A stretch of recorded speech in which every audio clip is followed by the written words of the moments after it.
সুপ্রিয় দর্শক, স্বাগত জানাচ্ছি। এশিয়া, আমেরিকা, ইউরোপ কিংবা মধ্যপ্রাচ্য সবখানেই এখন একটা যুদ্ধাং পরিস্থিতি বিরাজ করছে। ক্যারিবীয় অঞ্চলে জল ও হাওয়া ক্রমশ উত্তপ্ত হচ্ছে। যে কোনো সময় আঘাত হানতে পারে মানব সৃষ্ট ঘূর্ণিঝড়। এবার যুদ্ধের হাতছানি দিচ্ছে এই দক্ষিণ আমেরিকায়। মার্কিন যুদ্ধজাহাজের কারণে ভেনেজুয়েলা গেল 100 বছরের মধ্যে সবচেয়ে বড় হুমকির মুখে পড়েছে। কিন্তু হঠাৎ কেন এমন যুদ্ধ পরিস্থিতি তৈরি হলো এই অঞ্চলে? কি বলছে আমেরিকা আর ভেনেজুয়েলা? এই যুদ্ধে কি চীন, রাশিয়া বা ইরানও যুক্ত হচ্ছে? এসব খবরের বিশ্লেষণ নিয়ে সাজিয়েছে এবারের পর্ব। বিস্তারিত জানতে পুরো ভিডিওটি দেখুন। দর্শক, চলুন চলে যাই মূল ভিডিওতে।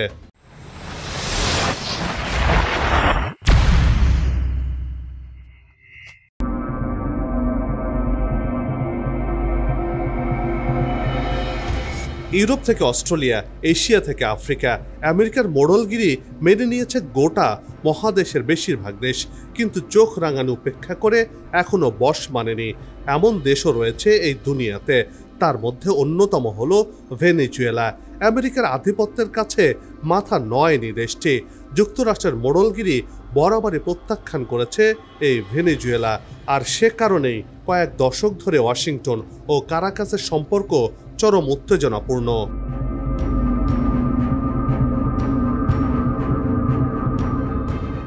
সাম্প্রতিক উত্তেজনা সূত্রপাত ঘটেছে মার্কিন প্রেসিডেন্ট ডোনাল্ড ট্রাম্পের নির্বাহী আদেশে। ওই আদেশে লাতিন আমেরিকার মাদক চোরা কারবারিদের বিরুদ্ধে সামরিক অভিযানের অনুমোদন দেওয়া হয়। এ কারণে ক্যারিবীয় সাগরে নৌ টাস্ক ফোর্স মোতায়েন করে ট্রাম্প প্রশাসন। এরপর থেকে ক্যারিবীয় সাগরের বাতাস ভারী হয়ে উঠতে থাকে। এবার যেন ক্যারিবীয় অঞ্চলে নতুন উত্তপ্ত হাওয়া যোগ হয়েছে, আর তাতে নতুন করে সংকট তৈরি হয়েছে।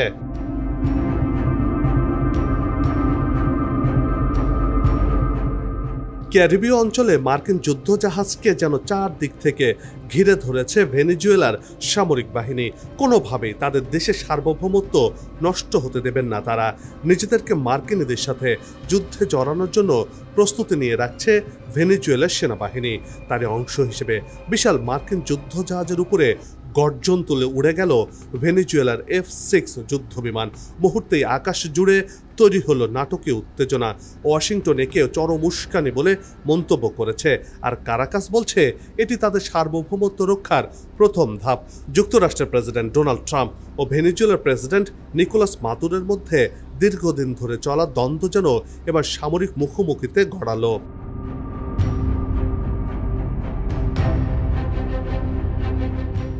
দক্ষিণ ক্যারিবীয় সাগরে আন্তর্জাতিক জলসীমায় যুক্তরাষ্ট্রের রণতরীর কাছাকাছি উড়ে গেছে ভেনেজুয়েলার দুটি সামরিক বিমান। এই ঘটনাটিকে অত্যন্ত উস্কানিমূলক পদক্ষেপ হিসেবে দেখছে মার্কিন প্রতিরক্ষা মন্ত্রণালয়, পেন্টাগন। একই সঙ্গে ভবিষ্যতে এ ধরনের কর্মকাণ্ড থেকে বিরত থাকতে ভেনেজুয়েলাকে কঠোর হুঁশিয়ারি দিয়েছে ওয়াশিংটন।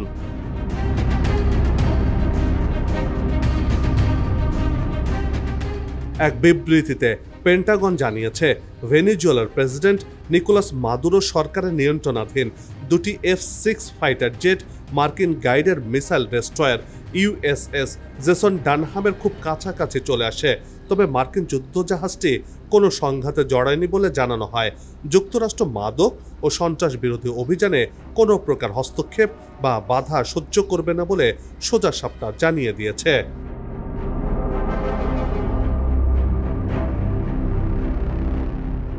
অন্যদিকে প্রেসিডেন্ট মাদুরো ঘোষণা দিয়েছেন, ভেনেজুয়েলার আক্রমণ হলে দেশটি সঙ্গে সঙ্গে সশস্ত্র সংগ্রামে প্রবেশ করবে।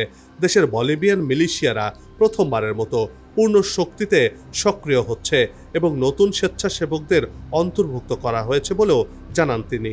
তার দাবি, ভেনেজুয়েলা 3,40,000 সক্রিয় সেনা এবং 80 লাখের বেশি রিজার্ভ সেনা রয়েছে, যারা মহাদেশের সবচেয়ে বড় হুমকির বিরুদ্ধে প্রতিরোধ গড়ে তুলবে। পরিস্থিতি এখন এমন পর্যায়ে পৌঁছেছে যে একটু পান থেকে চুন খসলেই হামলা চলবে। এতে নতুন আরেকটি যুদ্ধ বেঁধে যাবে। বিশ্ব দেখবে আরেক যুদ্ধ, যেখানে মার্কিন যুক্তরাষ্ট্র সরাসরি জড়িয়ে যাবে।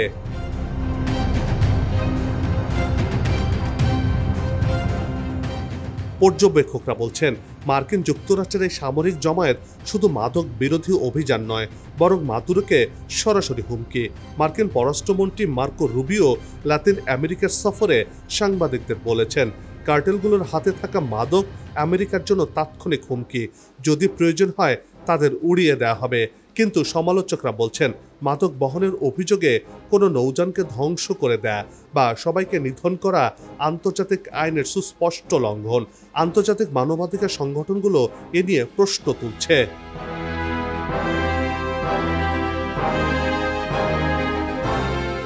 কোনো ধরনের আগ্রাসনের শিকার হলে যুক্তরাষ্ট্রের বিরুদ্ধে সরাসরি যুদ্ধে জড়াবে ভেনেজুয়েলা, এমন হুঁশিয়ারি দিয়েছে কারাকাস।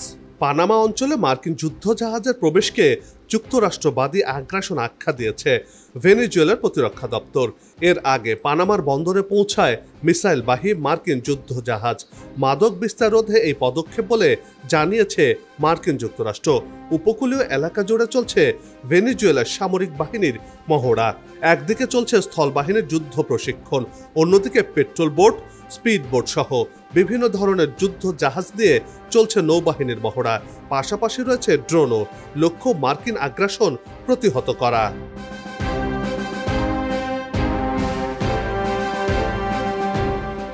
কারাকাসের হুঁশিয়ারি, মার্কিন বাহিনী ভেনেজুয়েলার সমুদ্র সীমায় প্রবেশ করলেই হামলা চালানো হবে বুলেটের মাধ্যমে। মার্কিন আগ্রাসনের বিরুদ্ধে উপযুক্ত জবাব দেবে ভেনেজুয়েলার সামরিক বাহিনী। মার্কিন সেনাদের সাথে যুদ্ধে জড়াতে শতভাগ প্রস্তুত ভেনেজুয়েলার সামরিক বাহিনী। আসন্ন যুদ্ধের দামামায় কাঁপছে ক্যারিবীয় অঞ্চল। আমেরিকা যে যুদ্ধ প্রস্তুতি নিয়ে আসবে তা আগে থেকেই জানত ভেনেজুয়েলা, তাই আগ থেকেই প্রস্তুতি নিয়ে আট ঘাট বেঁধেছেন president Nicolas Maduro. Drone, missile নিয়ে এখন আমেরিকার অপেক্ষায় বামপন্থী বিপ্লবের দেশটি।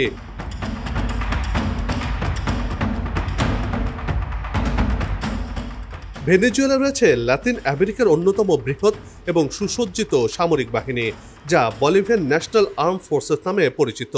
এবার যুদ্ধের জন্য বড়সড় প্রস্তুতি নিয়ে রেখেছে ভেনেজুয়েলার ৪৫ লাখ যোদ্ধাও। মার্কিন বোমা, যুদ্ধ জাহাজের গোলাবারুদের বিরুদ্ধে প্রতিরোধ গড়ে তুলতে উপকূল আর সীমান্তে সেনা মোতায়েন করেছেন নিকোলাস মাদুরো। সেনাবাহিনীর বাইরেও জনতাকে আধা সামরিক বাহিনীতে যোগ দিতে আহ্বান জানিয়েছেন তিনি।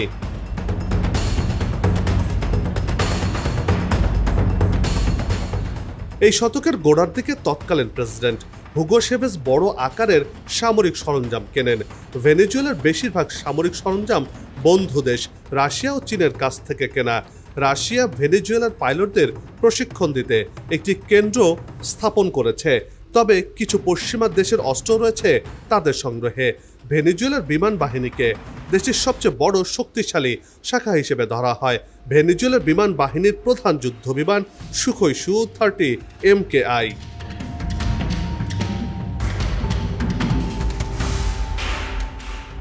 এই যুদ্ধ বিমানটি এই অঞ্চলের অন্যতম শক্তিশালী ফাইটার জেট। এটি সব ধরনের আবহাওয়াতেই অপারেশন চালাতে সক্ষম। আকাশ থেকে আকাশ এবং আকাশ থেকে ভূমিতে আক্রমণ পরিচালনা করতে সক্ষম একটি মাল্টিরোল ফাইটার জেট এটি, যার ডিজাইনটি করা হয়েছে আধুনিক ও মধ্য আকাশের যুদ্ধের জন্য। এর শক্তিশালী ইঞ্জিনের কারণে যেমন উচ্চ গতিতে চলতে পারে, তেমনি আবার অনেক দূরেও মিশন পরিচালনা করতে সক্ষম।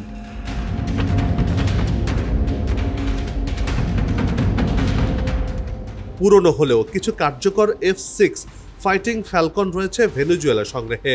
দেশটির আকাশসীমাকে সুরক্ষিত করে তুলেছে দূরপাল্লার আকাশ প্রতিরক্ষা ব্যবস্থা S-300VM।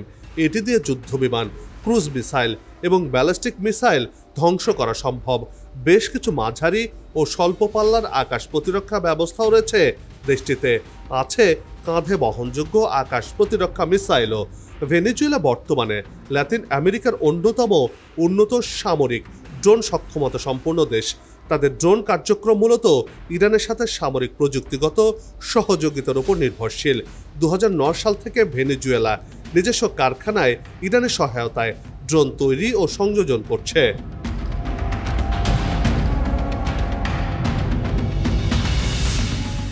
ইরানের তৈরি ড্রোনগুলোর আবার ভেনেজুয়েলার নিজস্ব সংস্করণও রয়েছে, যার মাধ্যমে নজরদারি ও গোয়েন্দা কাজের জন্য ব্যবহার করা হয়।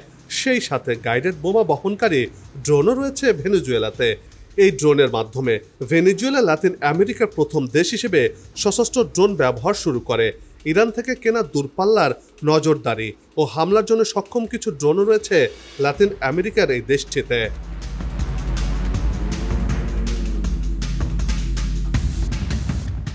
ভেনেজুয়েলা সেনাবাহিনীতে রয়েছে প্রায় 63,000 সক্রিয় সদস্য, নৌবাহিনীতে প্রায় 26,000 এবং বিমান বাহিনীতে রয়েছে 12,000 সক্রিয় সদস্য। ন্যাশনাল গার্ড বাহিনীতে রয়েছে 23,000 আর সংরক্ষিত বাহিনীর অঙ্কটা প্রায় 8,000-এর বেশি সক্রিয় সদস্য। ভেনেজুয়েলার সবচেয়ে শক্তিশালী শক্তি হল দেশের মিলিশিয়া বাহিনী। এটি একটি আধা সামরিক বা সংরক্ষিত বাহিনী যা বেসামরিক স্বেচ্ছাসেবকদের নিয়ে গঠিত। 2009 সালে তৎকালীন প্রেসিডেন্ট হুগো চাভেজ এটি গড়ে তোলেন। এই বাহিনীতে 50 লাখ সদস্য রয়েছে বলে দাবি করেছে ভেনেজুয়েলা। আমেরিকার সাথে উত্তেজনা বৃদ্ধির পর নতুন করে অনেকেই এই বাহিনীতে নাম লিখিয়েছেন।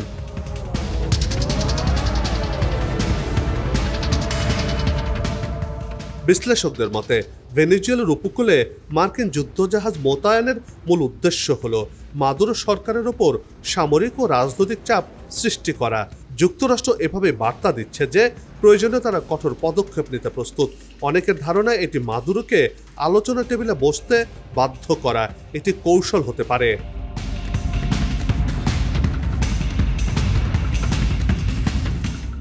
তবে সমালোচকদের মতে মার্কিনীদের এমন আগ্রাসনের মূল লক্ষ্য হলো তেল, কেননা বিশ্বের সবচেয়ে বড় তেল ভান্ডার রয়েছে ভেনেজুয়েলাতে, যা প্রমাণিত।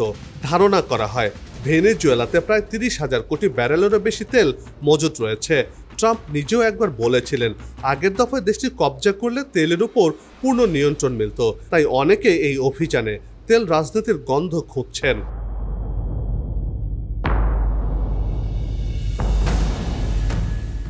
মাদুরো এই পদক্ষেপকে আগ্রাসন হিসেবে দেখছেন এবং ভেনেজুয়েলার মিলিশিয়াদের একত্রিত করছেন। যুক্তরাষ্ট্র ভেনেজুয়েলার মাটিতে সৈন্য মোতায়েন করেনি, তবে এই পরিস্থিতি আঞ্চলিক ভূ রাজনীতি এবং আন্তর্জাতিক সম্পর্কে প্রভাব ফেলতে পারে।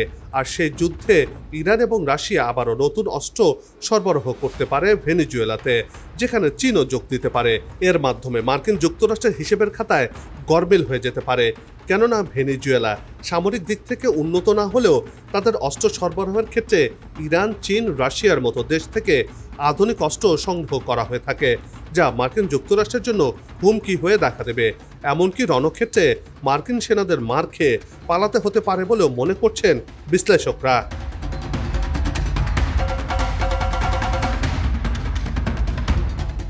কোনোভাবেই ভেনেজুয়েলা তাদের তেলের ভান্ডার মার্কিনীদের হাতে তুলে দেবে না বলেও মনে করছেন তারা। আর এই যুদ্ধ যদি দীর্ঘমেয়াদী হয় তাহলে পরিস্থিতি আরও ভয়াবহ আকার ধারণ করতে পারে। অর্থনৈতিকভাবে নেতিবাচক প্রভাব পড়বে এই অঞ্চলে, যার খেসারত দিতে হবে বিশ্ববাসীকে।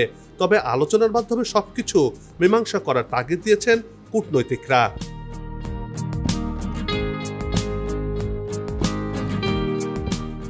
বন্ধ হোক যুদ্ধ, বিগ্রহ, হানাহানি, শান্তিময় হোক বিশ্ব, এমন প্রত্যাশা রেখে এই পর্ব থেকে বিদায় নিচ্ছে। তবে যাবার আগে সে একই অনুরোধ, যেখানে সেখানে ময়লা আবর্জনা ফেলবেন না, পরিবেশের ক্ষতি করবেন না, অযথা হর্ন বাজাবেন না, আপনার দেশের সৌন্দর্য রক্ষায় পোস্টার লাগানো থেকে বিরত থাকুন। যদি চ্যানেলটিতে নতুন হয়ে থাকেন, ভিডিওটি ভালো লাগে তাহলে চ্যানেলটি সাবস্ক্রাইব করে ভালোবাসায় আবদ্ধ করবেন। ভালো লাগা না লাগার বিষয়টি কমেন্টে লিখে জানাবেন। কি ধরনের ভিডিও দেখতে চান তাও জানানোর অনুরোধ রইল। আবারও হাজির হব নতুন কোনো খবর আর তার বিশ্লেষণ নিয়ে। নিজে ভালো থাকুন, দেশকে ভালো রাখুন, আমাদের সাথেই থাকুন। ধন্যবাদ।